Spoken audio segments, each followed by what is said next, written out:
నమస్తే friends, Hanuman premier ఇప్పుడే అయిపోయింది. పార్ట్ 2 ఉంది. 2025లో పార్ట్ 2 రాబోతుంది.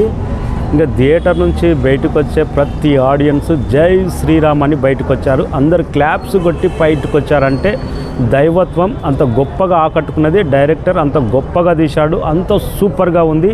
ఈ పండుగ పొంగల్ ఫెస్టివల్కు ప్రతి ఆడియన్స్ చిన్న పెద్ద అందరూ ప్రతి ఒక్కరు చూసే సినిమా ఏదంటే హనుమాన్. అంత గొప్పగా తీశాడు. ఫస్ట్ హాఫ్ ఒక రేంజ్లో, సెకండ్ హాఫ్ ఇంకొక రేంజ్లో అన్నట్టు తీశాడు ప్రశాంత్ వర్మ. లాస్ట్ 20 నిమిషాలు అయితే ఆ క్లైమాక్స్ మాత్రం కట్టి పడేసింది. హనుమాన్ 10 నిమిషాల పాటు లాస్ట్లో వెళ్ళినప్పుడు నిజంగా ప్రతి ఒక్కరు గూస్ బంప్స్.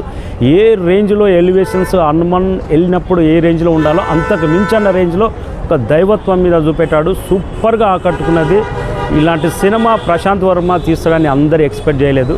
ఫస్ట్ హాఫ్ ఒక రేంజ్, ఆ ఊరి వాతావరణం, అంజనాద్రి ఊరు గ్రామ వాతావరణం, అక్కడ భారీ స్థాయిలో హనుమాన్ విగ్రహం, ఆ కొండలు, లొకేషన్లు సూపర్గా ఉంది. ఊళ్ళో వచ్చే కొన్ని సమస్యలు, ఊరి నుంచి కొంచెం అరాచకాలు, వాటిని దృష్టిలో పెట్టుకొని ఒక సూపర్ పవర్ కోసం ఒక విలన్ ట్రై చేస్తే ఆ సూపర్ పవర్ ఎవరంటే హనుమాన్ అనేది super power, unlimited power Hanuman అంటే. హనుమాన్ ఒక వజ్రం లాంటి ఒక హనుమాన్ సూపర్ పవర్ని తీసుకోనికే ఆ విలన్స్ అనేది ఎక్కడెక్కడ వస్తారు. సూపర్ పవర్ వెతకనికే వచ్చే విలన్ క్యారెక్టర్ కానీ ప్రతి ఒక్కటి ఆ పవర్ హనుమాన్ అంటేనే పవర్ ఆ రేంజ్లో ఆకట్టుకున్నది. అటు ఊరు గ్రామం నుంచి ఇటు హనుమాన్ సూపర్ పవర్ నుంచి రెండు కాన్సెప్ట్ను డిజైన్ చేస్తూ క్లైమాక్స్ తీసుకొచ్చిన విధానం సూపర్గా ఉంది. ప్రశాంత్ వర్మ, వెన్నెల కిషోర్ క్యారెక్టర్ కానీ, తేజ సజ్జా క్యారెక్టర్ కానీ, ఇంకా మన చనిపోయిన మన ఈ క్యారెక్టర్ ఇది రాకేష్ మాస్టర్ క్యారెక్టర్ కానీ, మరీ ముఖ్యంగా గెటప్ శ్రీని క్యారెక్టర్ అయితే సినిమా మొత్తం లెంత్ మొత్తం సూపర్గా ఉంది. వరలక్ష్మి క్యారెక్టర్ తేజ సజ్జా అక్క క్యారెక్టర్ చేసింది. తన చనిపోయినప్పుడు వచ్చే పాట కానీ ప్రతి ఒక్కటి ఆకట్టుకున్నది. సినిమా ఫస్ట్ హాఫ్ ఎంత సూపర్గా ఆకట్టుకుంటుందో సెకండ్ హాఫ్ అంతకు మించిన రేంజ్లో సూపర్గా డిజైన్ చేశాడు ప్రశాంత్ వర్మ. ఈ పండుగకు నికార్స్ అయిన బ్లాక్ బాస్టర్ హనుమాన్ పర్ఫెక్ట్. ఇంకా స్టోరీ మొత్తం చెప్తే అంత కిక్ ఉండదు. కొన్ని షాట్లు అయితే హనుమాన్ అంటే అన్లిమిటెడ్ పవర్.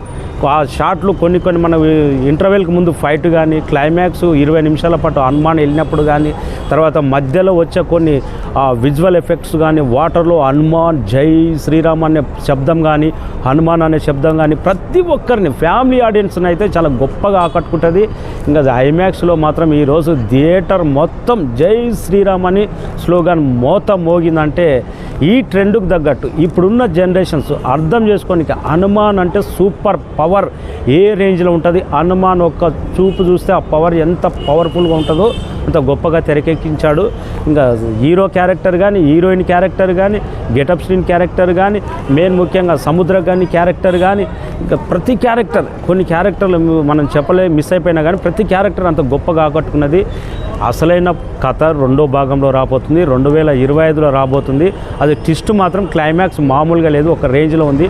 సినిమా అన్ని విషయాలు, బ్యాక్గ్రౌండ్ స్కోర్ కానీ, పాటలు కానీ, డైరెక్షన్స్ కానీ, రైటింగ్ పవర్ కానీ ప్రతి ఒక్కటి ఆకట్టుకున్నది. ఫెస్టివల్ పొంగల్కి మాత్రం బ్లాక్ బాస్టర్ హనుమాన్ ఆ రేంజ్లో ఇంపాక్ట్ క్రియేట్ చేసింది. మరొకసారి థియేటర్ నుంచి బయటకు వచ్చే ప్రతి ఒక్క ఆడియన్స్ జై శ్రీరామ్ అని, జై హనుమాన్ అని బయటకు వచ్చారు. అదే గొప్ప విజయం, అంతకు మించి ఇంకా వేరే విజయం లేదు.